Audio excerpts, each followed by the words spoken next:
با عرض سلام و درود خدمت رفقای نهمی عزیز، امیدوارم که حالتون خوب باشه و ایام بکام. حسن میرزا علی هستم، دبیر رسمی آموزش پرورش و متخصص تدریس زیست شناسی کنکور و تدریس علوم متوسطه اول به صورت تیزهوشان و هم برای امتحانات نهایی میتونید آماده بشید و هم برای تیزهوشان.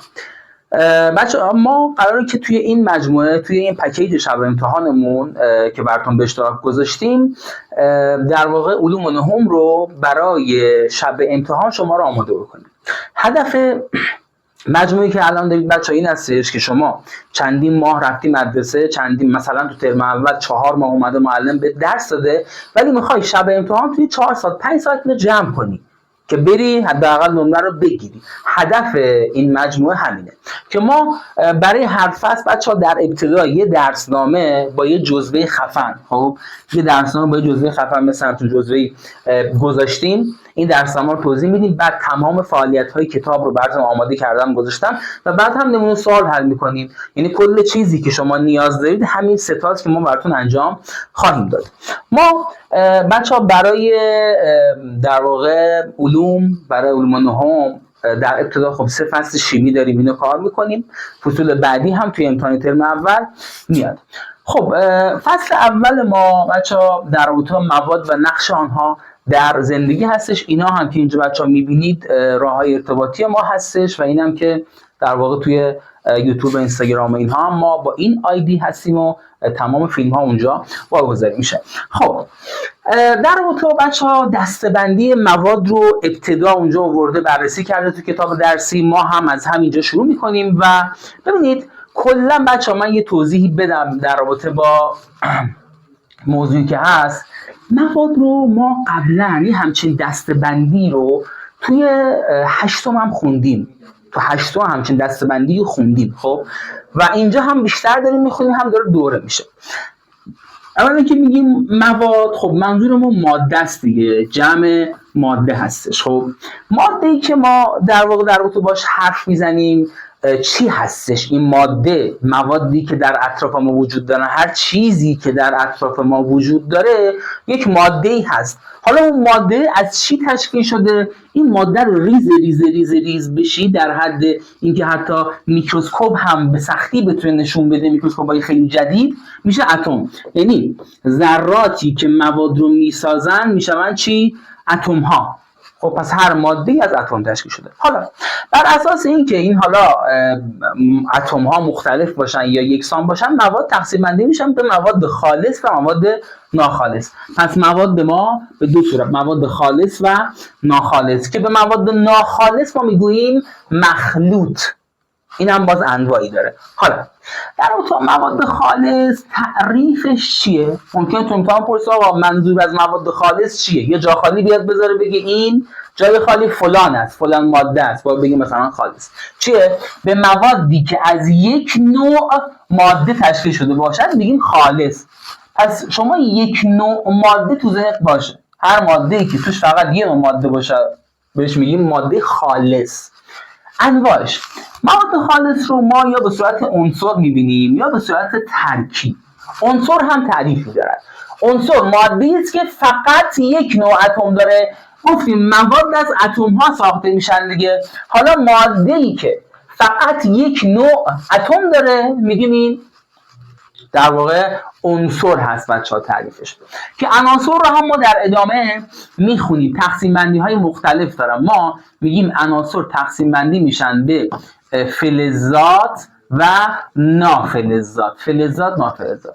در رابطه با عناصر ما تو این فصل در رابطه با فلزات، ویژگی فلزات و یک سری فلز میخوایم بخونیم. کلیت فصل اینه، یک سری فلز ویژگیاشو میخوایم بخونیم، مثلا مثل فلز نمیدونم مس که با سیو نشون میدیم، مثل فلز آهن، مثل فلز منیزیم، اینها رو میخوایم بخونیم. و در رابطه با نافلزها مثلا میخوایم یک سری مطالب مثلا در مورد کربن، در مورد اکسیژن، در مورد گوگل، اینا نافلزهایی هستن که در موردشون ما میخونیم. اما تقسیم بندی دیگری هم داریم که در واقع ما میگیم که یک سری عناصر داریم که شبه فلزن. شبه فلز رو برای امتحان نهایی اینا خیلی یادی تو ذهنتون باشه، ولی در تیزهوشان اینها میاد شبه فلز رو بلد باشید ویژگی چی، ولی واسه امتحان نه. من فقط اینجا به معرفی اینها بسنده میکنم و همین کافیه. خب در رابطه با بچه‌ها مثالش مثلا مس یا اکسیژن، اینا تماما از اتم های اکسیژن ساخته. مس کلا اکسیژن کلا میشه اتم های مس.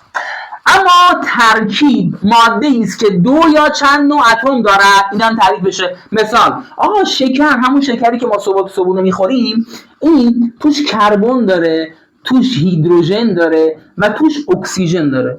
ببین ما به این میگیم یک ماده ای که خالصه ولی خب ترکیبه، به صورت ترکیب یافت میشه. خب خالص یا عنصر بود که فقط یه نوع اتم بود، اما ترکیب چند نوع اتمه. مثل شکر اتم کربن، هیدروژن و اکسیژن داره. مثل کربن دی اکسید کربن داره و اکسیژن داره. میبینی دو نوع اتم داره، این سه نوع اتم داره. به این میگیم ترکیب که از مواد خالصه. اما مواد ناخالص تعریف به موادی که از دو یا چند ماده تشکیل شده باشند. از دو یا چند ماده. انواع مواد ناخالص ما میگیم در واقع یا مخلوط همگنه که به مخلوط همگن ما میگوییم محلول. نه مهمه، به مخلوط هایی که همگن هستن. اول تعریف مخلوط چی بود؟ مخلوط میگفتیم در واقع موادی که دو یا چند ماده دارن. اوکی. حالا که انواع داشت دیگه. مخلوط همگن مخلوطیه که تعریف داره ذره ها به طور یک نواخت تو اون پراکنده شدن. ما به این میگیم محلول یا در واقع یک مخلوط همگن که از مواد ناخالص. مثال آب نمکه یا مثلا آب و شکره. اینا در واقع مخلوط های همگنن. چرا همگنن؟ میگیم در مخلوط همگن یا در محلول ذرات به طور یک نواخت پراکنده شده اند. این تا اینجا. اما مثالشو ببین بچه ها، آب و نمک. ما اینجا الان آب داریم، فکر کنی آب خالص، اینم نمک. خب الان دقت کن آب خالیش جز کدوم یکی از این ماده خالصه یا ناخالصه؟ خب طبیعتا باید بگی آب یک ماده خالصه. از نوع عنصر یا از نوع ترکیبه. H2O. ببین آب رو ما اینجا قرار میدیم، میگیم آقا آب رو ما به یک در واقع ماده خالصی بهش مینامیم که در واقع دو تا هیدروژن داره یا اکسیژن داره، چند نوع اتم داره، پس این آبه خودش نوعی ماده خالصه. اوکی. حالا نمک اینم یه ماده خالصه ولی به صورت ترکیب. مثلا NaCl هم ترکیب دیگه، یه ترکیبیه که ترکیب خالصه. درسته؟ حالا من اگر بیام این آب رو که خودش یه دونه ترکیبه با این که اینم یه ترکیبه با هم مخلوط بکنم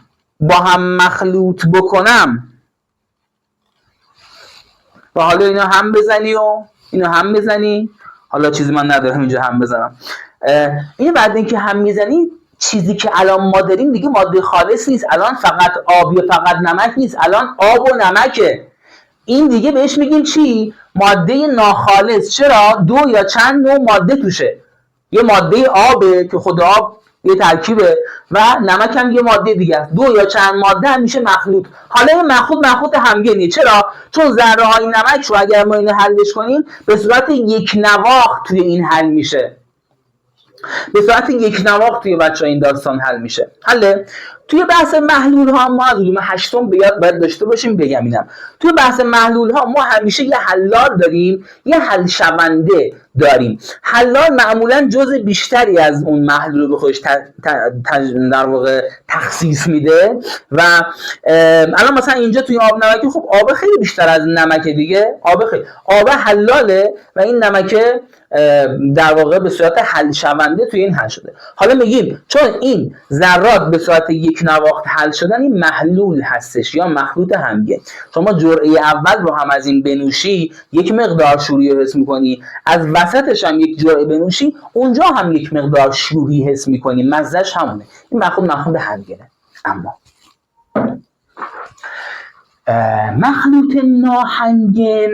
مخلوط ناهمگن ذره ها به صورت یک نواخت پراکنده چی نشدن؟ ذره ها به صورت یک نواخت پراکنده نشدن. مثال آب گلالود، آبی که توش خاک‌های مختلف، سنگ و نمیدونم چیزای مختلف هست، این آب گلالود میشه در واقع مثال مخلوطی که به صورت ناهمگن هستش. یا مثلا آجیل هم یه مخلوط ناهمگنه. آجیل توش چیزای مختلف از کشمش هست، دونه های مختلف مثلا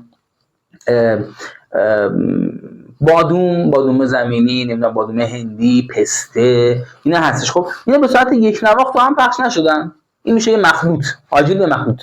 اوکی. حالا بریم برای ادامه داستان. ما در ادامه بچه‌ها می‌خوایم تو این جزوه ویژگی یک سری فلزات رو بخونیم.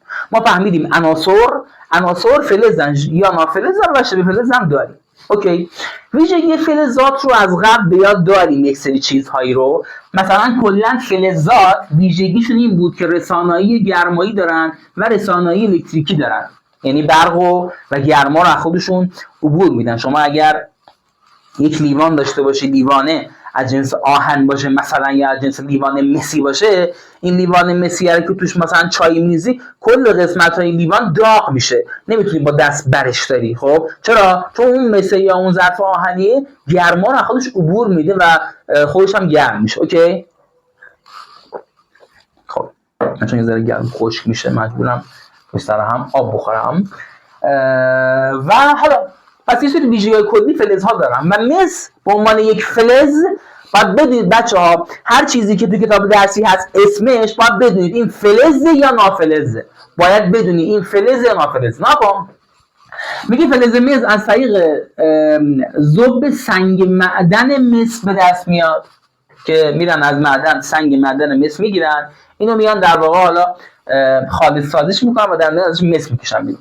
ویژگی مس یه فلز براقیه و سرخ رنگه. این ویژگی هم داره رسانایی گرمایی و الکتریکی زیاد داره، مقاومت در برابر خوردگی داره و قابلیت مفتول شدن. و کاربردهاش توی تهیه سیم‌های مسی، تو سیم‌کشی ساختمون و تهیه ظروف مسی برای پختن غذا. این در تمام مس. پس این ویژگی‌ها رو باید بچه‌ها بلد باشید. در مورد سدیم، یه فلز جامد و براقیه. کلا فلزات اینجوری هستن دیگه، یه فضای جلا شده دارن دیگه، جلا دارن. خب ویژگی سدیم اینه که نرمه و به راحتی با چاقو بریده میشه. این تمام ویژگی ها رو باید بتونی به اون نسبت بدی. مثلا بگی در رابطه با فلزی که یا در رابطه با عنصری که در واقع به راحتی با چاقو بریده میشه، میگه در مورد سدیم داره حرف میزنه. اوکی. خب سدیم با آب و اکسیژن به شدت واکنش میده. واکنش پذیری سدیم با آب، یعنی سدیم بندازی توی آب، یعنی شما سدیم بندازی داشته باشی توی آب بندازی، سریع واکنش میده و شدید هم واکنش میده. حتی با اکسیژن هم اینجوری واکنش میده. به همین دلیل در آزمایشگاه برای اینکه بتونن در واقع سدیم سالم نگه دارن، زیر پارافین یا زیر نفت نگهداریش میکنن. این سدیم واکنش پذیر رو. خب بریم برای اسلاید بعدی. در مورد واکنش پذیری یک سری فلزات یک نکته باید یاد بگیریم که بتونیم با هم مقایسه کنیم. در مورد واکنش پذیری فلزها با اکسیژن. خب آقا اینا چجوری با اکسیژن واکنش میدن؟ آهن با اکسیژن واکنش میدهد یا نمیدهد؟ میدهد. چجوری؟ به کندی. آهن که زنگ میزنه به کندی این زنگ میزنه. اوکی. پس اکسیژن با هم واکنش میدهد و به کندی واکنش میده. که چی ایجاد میشه؟ فلز آهن با اکسیژن واکنش میده، زنگ آهن یا آهن اکسید ایجاد میشه. بعدی مس هم با اکسیژن واکنش میده و اینم به کندی واکنش میده. مس هم با اکسیژن واکنش میده، اینم به کندی واکنش میده، کندتر از حتی آهن که مس اکسید ایجاد میشه. بعدی منیزیم با اکسیژن واکنش میده، به سرعت واکنش میده. یعنی شدت واکنش منیزیم با اکسیژن خب نسبت به شدت واکنش مس با اکسیژن و آهن با اکسیژن خیلی بیشتر، اصلا خیره کننده است. الان بهتون نشون میدم. میگه اگر نوار منیزیم رو روی شعله چراغ بگیریم، نور خیره کننده ایجاد میکنه. کی؟ منیزیم. خب بریم بعدی. طلا هم یه فلزیه که با AU نشون میدیم، اینو با MG نشون میدیم، اینو با CU کوپر با CU نشون میدیم، آهن هم که با FE نشون میدیم. خب طلا اصلا به اکسیژن نمیگه، طلا با اکسیژن ترکیب نمیده، واکنش نمیده. خب پس در مقایسه مس اینا بیشتره، منیزیم از مس بیشتره، مس از آهن هم از طلا. حالا بریم اسلاید بعدی. اینا رو بچه‌ها کامل یاد بگیرید. این واسه امتحان میخوای یاد بگیری، اینا رو باید کامل یاد بگیری. خب ببین، منیزیم واکنش پذیریش با اکسیژن از روی بیشتره، روی هم با ZN ما نشون میدیم.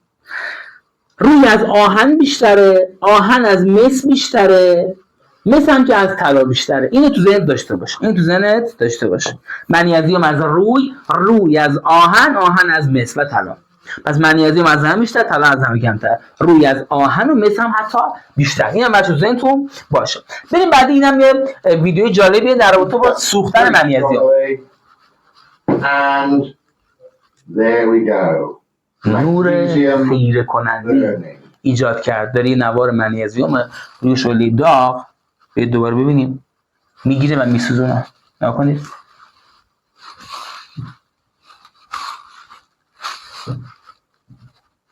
Heat it up very strongly. منیزیم And there we go. خیلی واکنش پذیره که اینجوری واکنش میده دیگه، انقدر خیره کننده. خب در رابطه با یک سری نافلز هم ما باید یک سری نکات رو یاد بگیریم. مثلا نافلز مثل اکسیژن چه ویژگی هایی دارد؟ یکی از گازهای تشکیل دهنده هواست. ما خونده بودیم و باید بلد باشیم که هوا یک ماده مخلوط همگن یا ناهمگن؟ همگنه.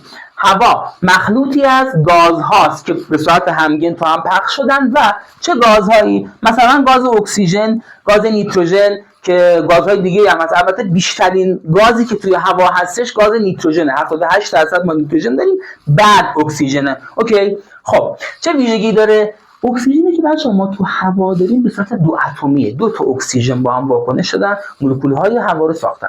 و ما شکل دیگری از اکسیژن داریم که بهش میگیم اوزون. اوزون دیگه دو اتمی نیست، سه اتمیه. اوزون سه اتمیه. اکسیژن، پس حواست باشه، اکسیژن سه اتمی رو بهش میگیم اوزون.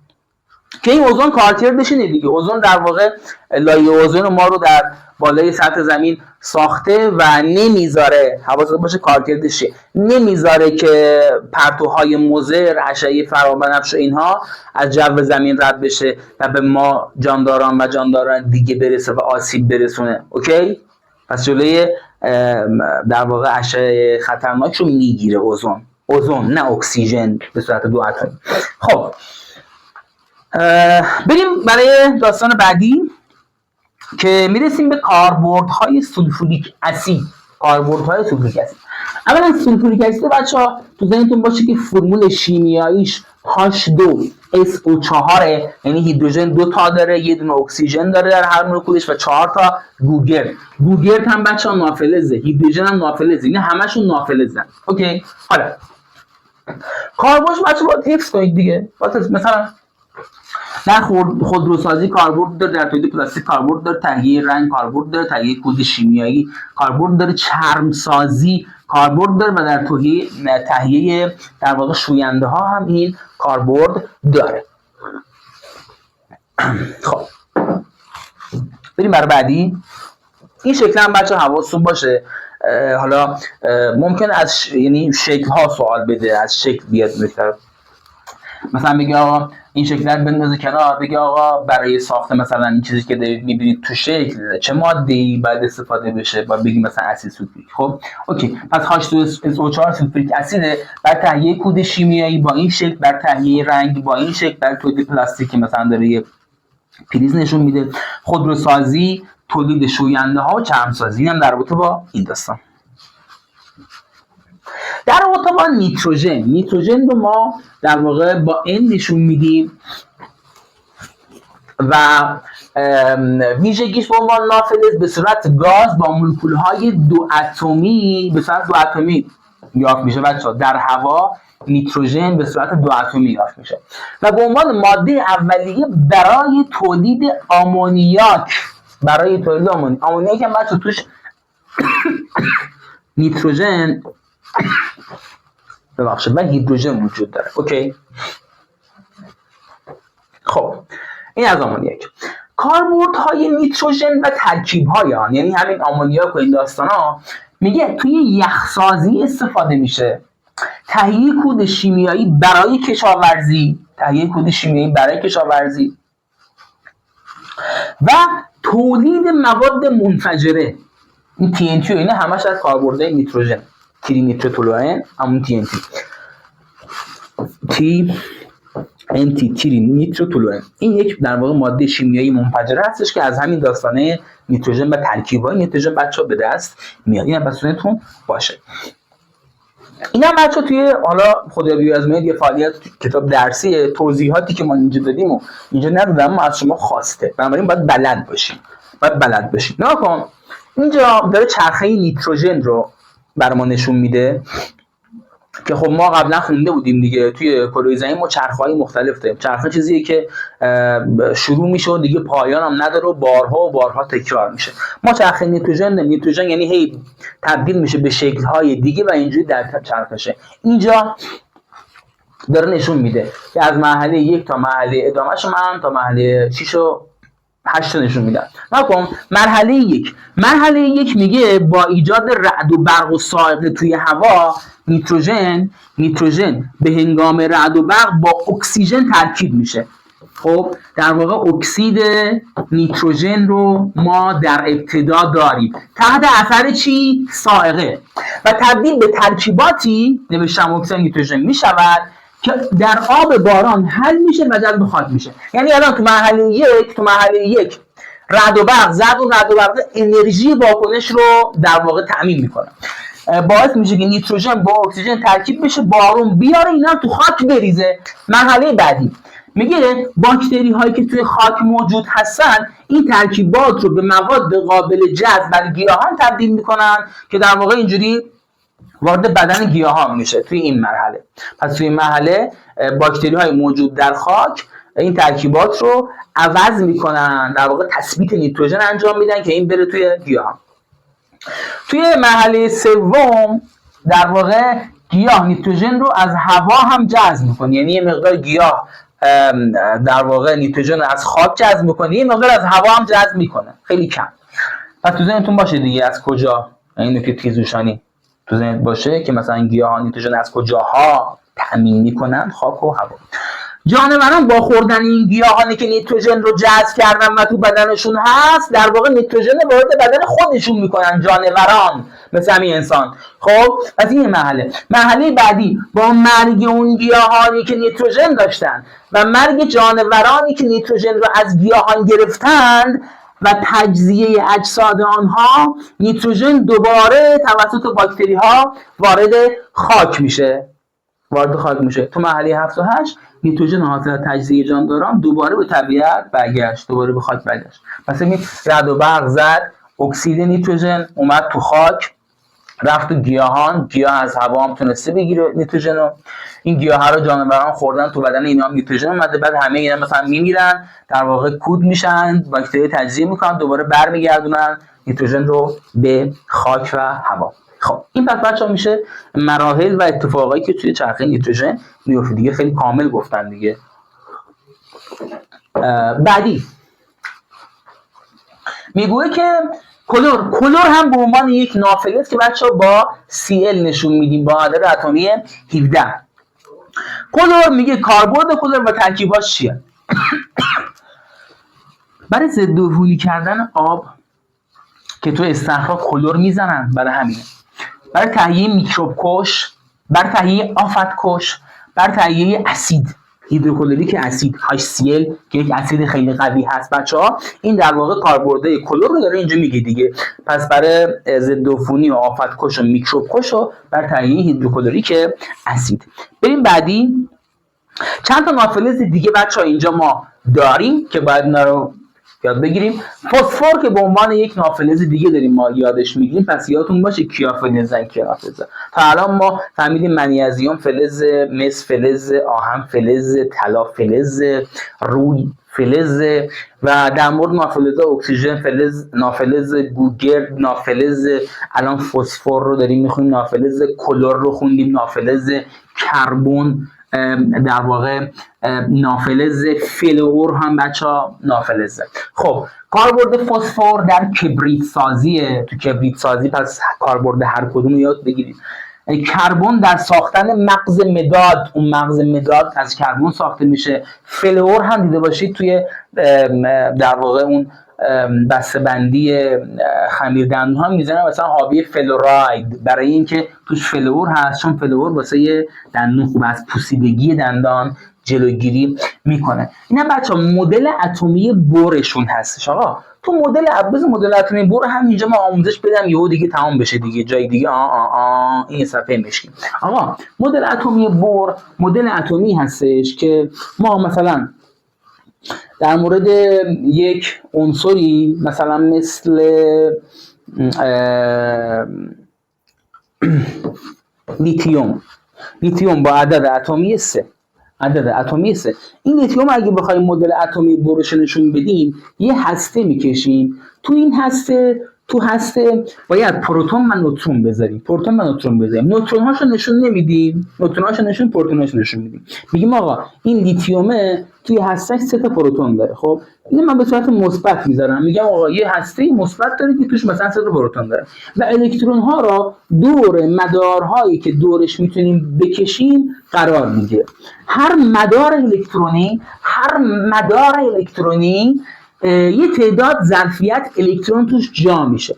مثلا من دیگه در سامه کلی و سری دارم میگم که مطلب چیزی که باید جا بیفته.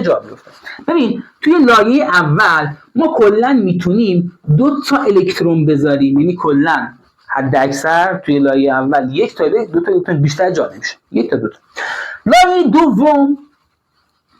لایه دوم لایه‌ای که بچه‌ها ما میتونیم توش الکترون های بیشتری بذاریم، مثلا توش 1 الکترون، 2 تا الکترون، 3 تا الکترون، 4 تا الکترون، 5 تا الکترون، 6 تا الکترون، 7 تا الکترون و 8 تا الکترون. خب این هم لایه در واقع دوم.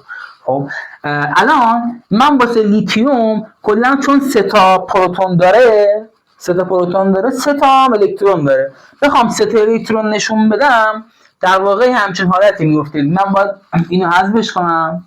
خب کلا میخوام 3 تا الکترون نشون بدم، درسته؟ اینو حذفش میکنم، اینم حذفش میکنم.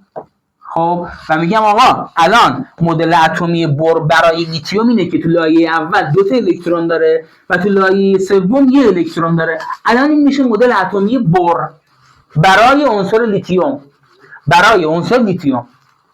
یا مثلا شما بیا عوضش کن، بیا بگو که آقا یه عنصر دیگه اینو پاکش میکنیم، میگیم مثلا سدیم با عدد اتمی 11 رو پاک شد دوباره.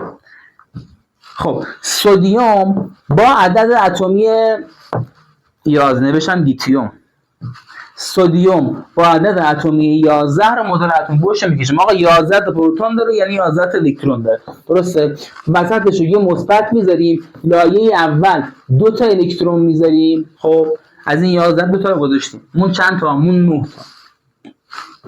لایه دوم 8 تا میتونیم بذاریم، 1 2 3 4 5 6 7 8 شد چند تا؟ شد 10 تا. یکی دیگه هم نیاز داریم. میریم تو لایه سوم. لایه سوم هم در واقع توش یه دونه قرار میگیره و این میشه مدل اتمی بور برای در واقع عنصر سدیم. تو برای هر عنصری میتونیم بکشیم. خب حله؟ پس این تا اینجا. بریم برای ادامه داستان. کاربردهای کلور رو هم الان مثلا اینجا نگاه کنید بچه‌ها. فسفر در واقع عدد اتمیش بچه‌ها 15. خب عدد اتمیش 15. 15 تا الکترون داره.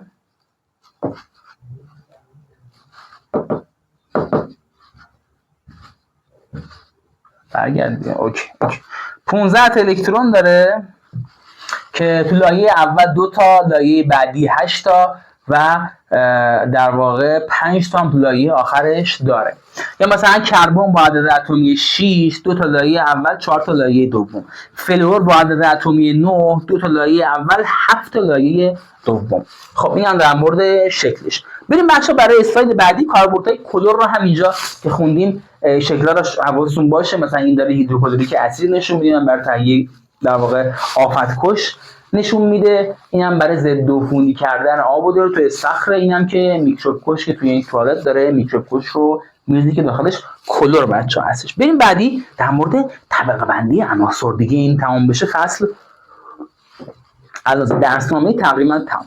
بچه‌ها جدول تناوبی ما در واقع اونی که باید برای امتحان نهایی یاد بگیریم با اونی که برای تیزهوش هم باید یاد بگیریم متفاوته. این چیزایی که من اینجا میخوام بهتون بگم صرفا برای امتحانات نهایی شما هستش. چیزی بیشتر از این نیاز نیست واسه امتحان نهایی جدول تناوبی بلد بشی. البته که یه توضیح کوتاهی هم در مورد تیزهوش بهتون خواهم داد. اما طبقه‌بندی عنصرها را بر اساس تعداد الکترون‌های موجود در مدار آخرشون طبقه بندی میکنن.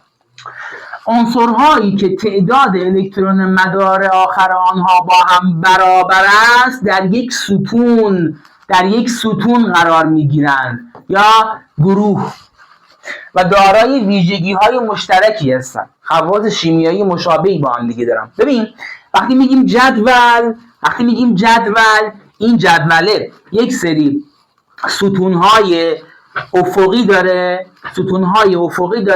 یک سری ستون‌های چی داره؟ بگو. عمودی داره. ستون‌های افقی جدول تناوبی رو ما میگوییم ردیف. ستون‌های عمودی رو در واقع بهشون میگیم گروه تناوبی. اوکی؟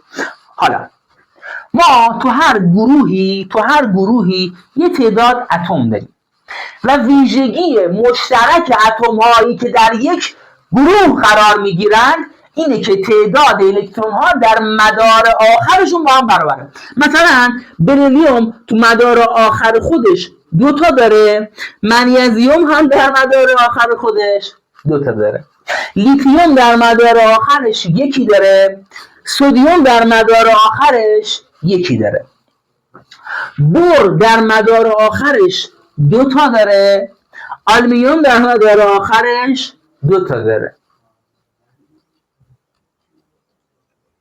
فلور در مدار آخرش 7 تا داره، کلور در مدار آخرش 7 تا داره. ببینی اینا در مدار، ولی تعداد مداراشون با هم متفاوته. الان مثلا فلور خب 2 تا مدار داره که تو مدار آخرش 7 الکترون داره، کلور 3 تا مدار داره که تو مدار آخرش 7 الکترون داره. اوکی؟ پس من یه چیزی میتونم بفهمم. اگر بفهمم که یک اتمی در مدار آخرش چند الکترون دارد، من میتونم بفهمم که این جزء کدوم یکی از گروه جدول‌های تناوبی. مثلا الان من فهمیدم توی مثلا فلور که تو مدار آخرش 7 الکترون داره، این نشون میده فلور گروه 7 اصلی یا گروه 17 جدول. مثلا اگر من دارم میگم کربن در مدار آخر خودش 4 تا الکترون داره، یعنی کربن تو گروه 4 اصلیه یا گروه 14 جدول. مثلا وقتی میگم بریلیوم 2 تا الکترون در مدار آخر خودش داره، یعنی گروه 2، یعنی گروه 2 جدول که بهش میگیم فلزات قلیایی خاکی. یا مثلا لیتیوم 1 2 داره در مدار آخر، یعنی تو گروه 1، تو گروه 1 هستش با 1 الکترون در مدار آخر. به اینا میگیم فلزات در واقع قلیایی، نه فلزات. خب فلزا رو باید یاد بگیری. ببین تو اینجا هیدروژن نافلزه، هر چی که تو این جدول هست باید بلد باشی. هیدروژن نافلزه، لیتیوم فلزه، بذار با یه رنگ دیگه بنویسم که سدیم فلزه، منیزیم فلزه، بریلیوم فلزه، اینو باش کاری نداشته باشید با بور. آلومینیوم فلزه، کربن نافلزه، نیتروژن نافلزه، فسفر نافلزه، گوگرد نافلزه، اکسیژن نافلزه، فلور نافلزه، کلور نافلزه و اینا نافلزن. این هلیوم با عدد اتمی 2 هم نافلزه، نئون نافلزه و آرگون. ما به در واقع گروه 18 جدول تناوبی میگیم گروه گازهای نجیب، چون واکنش نمیدن، کلا واکنش نمیدن. چرا؟ چون تو مدار آخرشون 8 الکترون دارن و کاملا. حالا با این کاری نداریم فعلا. پس آقا از این جدوله ما فهمیدیم گروه داریم به اون ستون ها میگیم و ردیف داریم به افقی ها میگیم ردیف یا دوره. ردیف یا دوره تناوبی، گروه تناوبی. اوکی. خب و یک نکته دیگه هم من میتونم بگم. ببین عناصری که در یک دوره قرار دارند، میتونی بگی تعداد مدارهای الکترونی یکسانی دارن؟ بله. الان لیتیوم و بریلیوم و بور و کربن و نیتروژن و اکسیژن فلور و نئون، اینا همشون تو دوره 2 جدول تناوبی هستن. خب ببخشید دوره 2 نیستن. خب اینا همشون در واقع تو یک دوره هستن. خب و این نشون میده که اینها تعداد مدارهای الکترونیشون برابره، نه اینکه بگی تعداد الکترون ها در مدار آخر. نه، مثلا آقا تعداد الکترون تو مدار آخر لیتیوم یه دونه است، تو بریلیوم 2 تاست. این نمیتونی بگی، این تو گروه میتونی بگی، ولی در یک تناوب تعداد مدارها برابره.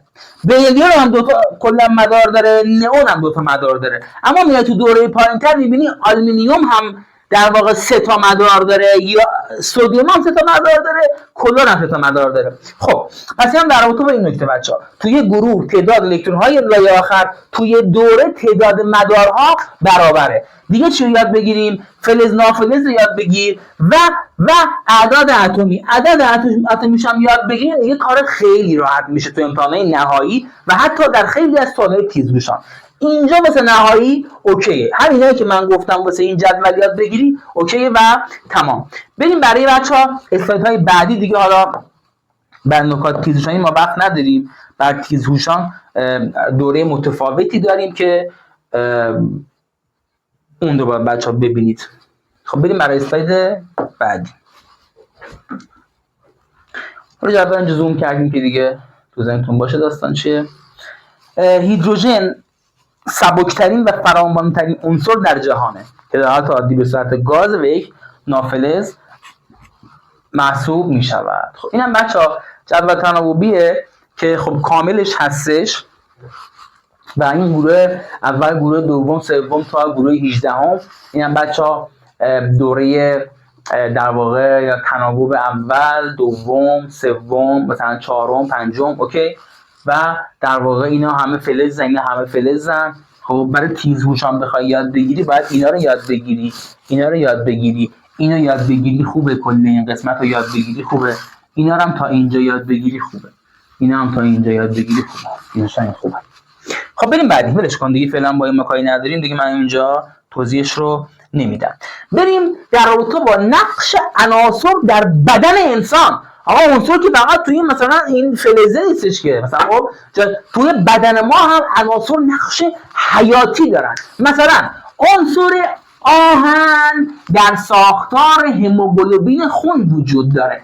هموگلوبین نوعی پروتئینه که در ساختار این پروتئینه آهن قرار میگیره و میشود هموگلوبین. هموگلوبین داخل گلبولهای قرمز ما قرار داره و خب خیلی مهمه توی خون ما دیگه آهن. سدیم و پتاسیم، سدیم و پتاسیم، پتاسیم با عدد اتمی 19، سدیم با 11. اوکی، سدیم و پتاسیم در فعالیت‌های قلب نقش مهمی دارند. حواست باشه کدوم به کدومه. یود در تنظیم فعالیت‌های بدن مؤثره، در تنظیم فعالیت‌های بدن. این کلی گفته ها رو ما باید همینجوری که این گفته یاد بگیریم. کلسیم در رشد استخوان، میبینه شیر بخور کلسیم زیاد داره برای استخوانات خوبه. کلسیم در رشد استخوان، بعد آهن، هموگلوبین، سدیم، پتاسیم، قلب، یود فعالیت‌های بدن و کلسیم هم توی رشد استخوان ها موثره. بعدی بچه اینم جالبه که درصد عناصر رو در پوسته زمین و در انسان مقایسه کرده. نگاه کن، ما توی این شکله خب که داره عناصر رو، فراوان‌ترین عناصر رو در پوسته زمین نشون میده. اکسیژن بیشترین عنصر سازنده پوسته زمین اکسیژنه، نزدیک 50% پوسته زمین اکسیژنه. بعد اکسیژن سیلیسیوم و بعد آلومینیوم. پس در پوسته زمین من اگه بخوام به ترتیب نشون بدم از زیاد به کم، اول میگم اکسیژن، بعد میگم سیلیسیوم، بعد میگم آلومینیوم. اما تو بدن انسان این متفاوته. تو بدن انسان بیشترین عنصر اکسیژنه، بیشترین عنصر اکسیژنه، بعد کربن، بعد هیدروژن. پس من اگر در انسان بخوام بگم، میگم ابتدا اکسیژن، بعد کربن، بعد هیدروژن.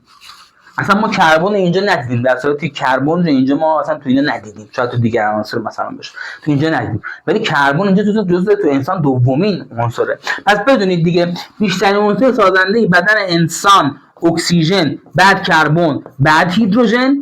توی پوسته زمین اول اکسیژن، بعد سیلیسیوم، بعد آلومینیوم و حالا آهنم که بعدشه. خب بریم بعدی. اینجا هم جزء بچه‌ها انتهای مبحثمونه ما دیگه. بعد این تقریبا الان میشه گفتش که 35 دقیقه است داریم درس میدیم. بعد از این یه جمع‌بندی فعالیت‌ها رو تو کتاب میریم و بعدش میریم برای حل سوالات امتحانی. خب آقا مولکول هایی که ما داریم دو دستن، یا مولکول های کوچیکن، ریزن، مولکول های کوچیک یا درشت مولکولن. مولکول های کوچک تعریف: تعداد اتم ها در هر مولکول مثلا محدوده. آقا مثلا مثال گاز اکسیژن این مولکول خیلی کوچیکی دید، دو تا کلا توش اتم داره، آمونیاک NH3 توش کلا 4 تا اتم داره، 3 تا هیدروژن داره، یه نیتروژن داره. سولفوریک اسید H2SO4 کلا مثلا چند تا داره، 2 تا هیدروژن داره، یه دونه گوگل، 3 تا، با اینم 4 تا، 7 تا. محدوده دیگه، 7 تا، 10 تا، 20 تا. خب اینا هست، بیشتر از این نمیشه. خب ولی این بهش میگیم مولکولای ریز. اما درشت مولکول ها تعریفش از تعداد بسیار زیادی اتم ساخته شده. درشت مولکول از تعداد بسیار زیادی اتم ساخته شده. حالا مثال آقا سلولوز که ای بابا دکتر جان، سلولوز که تو گیاهان، تو دیواره سلولی که کلا تو گیاهان هستش، یک درشت مولکوله. چربی یک درشت مولکوله. روغن زیتون یک درشت مولکول. هموگلوبین یک درشت مولکول. موم زنبور عسل هم یک درشت مولکول. مثال ها رو یاد بگیرید. درشت مولکول چیه؟ تعریفش چی بود؟ میگفتیم هر کدوم از اینها از تعداد بسیار زیادی اتم ساخته شده. و بسپار چیه؟ بسپار میگیم آقا دسته ای از اون درشت مولکول ها رو میگیم بسپار. اما بسپار یا پلیمر، بسپار هم نه، بسپار، پار یعنی واحد، یعنی قسمت، بس هم یعنی بسیار، بسیار، بسپار، پاره های بسیار، تکه های بسیار. یا پلیمر، مر یعنی واحد، یعنی در واقع قسمت، بخش. خب و پلی هم یعنی تعداد زیاد، تعداد زیادی که در واقع شبیه هم هستن. بسپار، پاره های بسیار. خب هر بسپار از زنجیرهای بلندی تشکیل شده است که از اتصال تعداد زیادی مولکول کوچک ساخته میشه. مولکول کوچک مولکولی بود که چندین اتم محدود داشت. حالا تعداد خیلی زیادی از این مولکول‌های کوچک کنار هم دیگر که زنجیرهای بلندی دارن بهشون میگیم بسپار.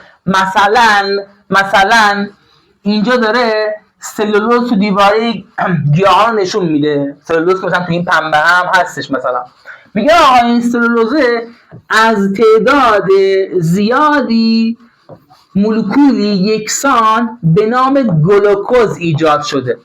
گلوکوز توش کربن و هیدروژن و اکسیژنه. گلوکوز الان یه مولکول کوچیک تقریبا حساب میشه دیگه، تقریبا، یا مثلا یه ماده خالصه. خب این الان تعداد خیلی زیادی از گلوکوزها، تعداد خیلی زیادی کنار هم با هم واکنش شدن. این شده یک بسپاری به نام سلولوز. انواع بسپار یا طبیعیه یا مصنوعیه. بسپار طبیعی میگیم از گیاهان و یا جانوران به دست میاد. مثلا سلولوز از گیاه به دست میاد. نشاسته بسپاریه که از گیاه به دست میاد، تو سیب زمینی پره. گوشت بسپاریه که از جانوران، اینا رو بدونید دیگه، جانوران این دوتا گیاهان. پشمو از جانوران میگیرن. ابریشم و پنبه رو هم از گیاهان میگیرن. مصنوعی بسپاریه که مصنوعی طبیعت نیست، انسان ساخته. بسپارهای مصنوعی هم معمولا از نفت میگیرن. مثال بسپار مصنوعی هم پلاستیکه. از پلاستیک رو از نفت میگیرن که یک بسپار مصنوعیه. خب آقا اینجا هم بگیم و دیگه تمام دیگه. پلاستیک رو در رابطه با کاربردهای پلاستیک، ساخت قطعات خودرو، مساله ساخت مواد بسته‌بندی، ظروف پوشه. یا باید حفظش کنید، پرسید بگید دیگه، چیز ساده‌ای باید بخونید اینجا. ذره‌های پلاستیک میگه در محیط زیست پلاستیک به راحتی تجزیه نمی‌شود و برای مدت طولانی در طبیعت باقی میمونه.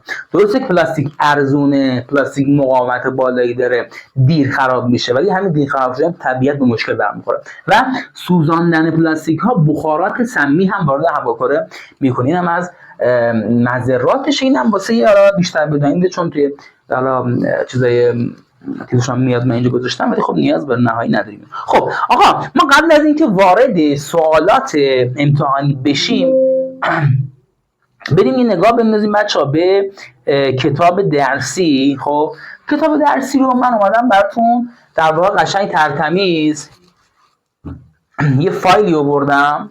خب که توی این فایل بچه‌ها ما اون چیزایی که تو کتاب درسی خودش پرسیده، اون نمونه سوال‌ها که هست رو نوشتیم و اون چیزایی که داخل متن، چیزایی که پرسیده تو خود رابیازمایی، فعالیت‌ها رو اینجا بررسی می‌کنیم. تمام فعالیت‌ها رو اینجا بررسی می‌کنیم. اوکی؟ خب الان مثلا اینجا ما فعالیتی که اینجا داریم خود رابیازمایی میگه که این متن رو بخون. کدام فلز واکنش پذیری بیشتری دارد؟ منیزیم. کدام فلز با اکسیژن واکنش نمیدهد؟ طلا. کدام فلزها واکنش پذیری کمتری دارن؟ آهن. ما گفتیم به کندی واکنش میدن. خب آقا یه آزمایشی داره که در مورد کاتکبوده. کاتکبود خودش این رنگی، الان کاتکبود یا مس سولفاته. مس سولفات کاتکبود. تیغه منیزیم داره، میخواد در واقع توی این آزمایش بچه‌ها تیغه منیزیم رو آتیش بزنه، تیغه آهن آتیش بزنه، روی هم بزنه، کدوم بیشتر واکنش میده. بعد برداشت داخل چند تا بشر ریخته. در بشر شماره یک، در بشر شماره یک، این الان بشر شماره یک بچه‌ها، این بشر شماره یک، این بشر شماره دو، این هم بشر شماره سه، بشر شماره سه. توی بشر شماره یک بچه آهن ریخته، آهن ریخته. تو بشر شماره دو منیزیم ریخته. تو بشر شماره سه در واقع تیغه چی ریخته؟ روی ریخته. در واقع علاوه بر رو این کاتکبوتی هم توش هستن دیگه. میخواد ببینه کدوم واکنش پذیری بیشتری داره. از کجا میفهمیم؟ از سرعت تغییر رنگ. این تغییر رنگ میده. خب الان به نظر شما ما طبق درسنامه که خوندیم کدوم فلز واکنش پذیری بیشتری داره؟ گفتیم که چی؟ گفتیم منیزیم از روی بیشتره واکنش پذیریش. روی هم از چی بیشتره؟ از آهن بیشتره. آهن از مس بیشتره. مثلا الان میگه سرعت تغییر رنگ در سه بشر مقایسه کنیم، میگیم اول بشر دو که توش منیزیم تغییر میشه، سپس بشر سه که توش رویه تغییر میکنه رنگش، و در آخر بشر یک تغییر هم چونش آهن به آرامی واکنش میده. کدام فلز واکنش پذیرتر از منیزیم؟ اینا که بچه‌ها با هم مقایسه کردیم. بریم پایین‌تر. میگه در شرایط یکسان، اینم ممکنه همین سوال بده. بگه در شرایط یکسان ظروف مسی زودتر زنگ میزنن یا ظروف آهنی؟ مشخصا ظروف آهنی زودتر زنگ میزنن، چون واکنش پذیری آهن از مس بیشتره. پس چی؟ پس زودتر زنگ میزنه ظروف آهن نسبت به ظروف مسی، چون واکنش پذیری آهن با اکسیژن بیشتر از واکنش پذیری فلز مس با اکسیژن. این از این سوالای مختلف هم براتون اونجا گذاشتیم. فایل رو هم ما تو همون کانالی که آدرسش اونجا گذاشتم براتون میذاریم. خب دیگه چی؟ اینم بچه‌ها میگه مدل اتمی بور نشون میده. تو احتمالاً تو امتحان ببینید هم سوالی که مدل اتمی نشون بده. برای اینکه این کارو بکنید برای شما یه عنصری میذاره، عدد اتمیش هم میگه. شما نگاه میکنید عدد اتمی، آقا چند تا پروتون داره؟ 16 تا. پس 16 تا الکترون داره اگر اتم باشه. الکتروناش میذارید لایه‌اش. مثلا اکسیژن 8 تا دیگه، لایه اول 2 تا میذاری، لایه دوم میای 6 تا میذاری. یا مثلا گوگرد 16، لایه اول 2 تا میذاری، لایه دوم دوباره 8 تا میذاری، لایه سوم هم دوباره بقیه‌اشو میذاری دیگه، بقیه‌اشو میذاری که میشه چقدر؟ میشه 6 تا. بچه‌ها ما از اینجا الان میتونیم بفهمیم که گوگرد با اکسیژن در یک گروهن؟ بله میتونیم بفهمیم. از کجا آقا؟ الکترون های موجود در مدار آخر گوگرد چند تاست؟ 1 2 3 4 5 6. اکسیژن چند تاست؟ 1 2 3 4 5 6. پس اکسیژن و گوگرد در یک گروه قرار میگیرند. خیلی دیگه انرژی بردن بالای ذره. آرومتر صحبت کنیم. ولی که خب واقعا چیزی که من تدریس رو در واقع بر من خیلی جذاب کرده همینه که ساعتی رو که درس میدم از خودم واقعا بیخود میشم. یعنی تمام حواسم از تمام جاهای دیگه که ذهنم درگیر بوده در طول روز باهاش تا همین قبل ضبط مثلا همش ایگنور میشه و فقط توی ضبطیه. برای همین خیلی جذابه به نظر من این داستان. خب میگه آقا اینا رو با هم مقایسه کنید، تشابهشون هر دو در مدار آخر 6 تا دارن، تفاوتشون اینه که این 2 تا مدار داره، این 3 تا مدار داره. خب این فرقشون اینه. خب دیگه چی؟ اینا که بچه‌ها دیگه با هم کامل بررسی کردیم. این رو هم با هم کامل بررسی کردیم داستانش رو. بعد این هم تو ذهنتون باشه واکنش نیتروژن و هیدروژن گاز آمونیاک رو میده. این هم حالا گفتیم بچه‌ها کاربرد مغز در واقع کربن توی ساخت مغز مداد، این کاربرد فسفر توی تهیه کبریت هستش. اینم میگه مدل اتمی بور رو برای نیتروژن 7 برای این رسم کن لطفاً تو خونه و حتما اینا رسم کن تا واسه امتحان آماده بشی. من اینجا واسه رسم کردم، تو درسنامه‌ای که داشتم توضیح میدادم رسم کردم یک بار. خودت انجام بده لطفاً که دیگه واسه امتحان اینو کامل بلد بشی. بریم برای اینم که حالا بررسی کردیم. چند تا شکل داده؟ منیزیم داده، اینو داده و پرسیدیم عنصرهایی که در هر ستون قرار گرفتن چه ویژگی دارن. الکترون در مدار آخرشون یکسانه. من که دیگه حالا بچه‌ها مشخصه. نکته مهمی که گفته بودیم تعداد الکترون در مدار آخر شما ستون نشون میده تعداد مدار الکترونی اتم، تعداد مدارها شماره دوره یا شماره ردیف رو نشون میده. این شکل هم حواستون باشه. اینجا الان بچه‌ها این سدیم رو انداخته تو آب، به شدت با آب واکنش داده، به شدت به این با آب واکنش داده. خب اینم که اون بچه‌ها فعالیت با هم اینم گفتگو اینو ما هم بررسی کردیم نکاتش رو و اینم بسپارها. اینم بچه‌ها حواستون با شکل سلولوزه، این شکل هموگلوبینه که گفتیم.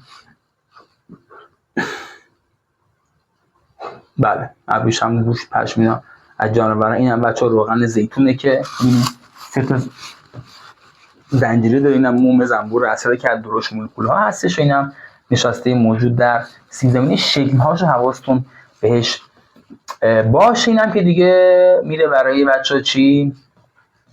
کاربردهای پلاستیک این داستان. این از فصلمون بریم برای حل یک سری نمونه سوال. خب روزها رسیدیم به بحث حل نمونه سوالات امتحانی، نمونه سوالاتی که از سالهای قبل هستش، معتبر، تکرار شده اومده و تکرار هم میشه.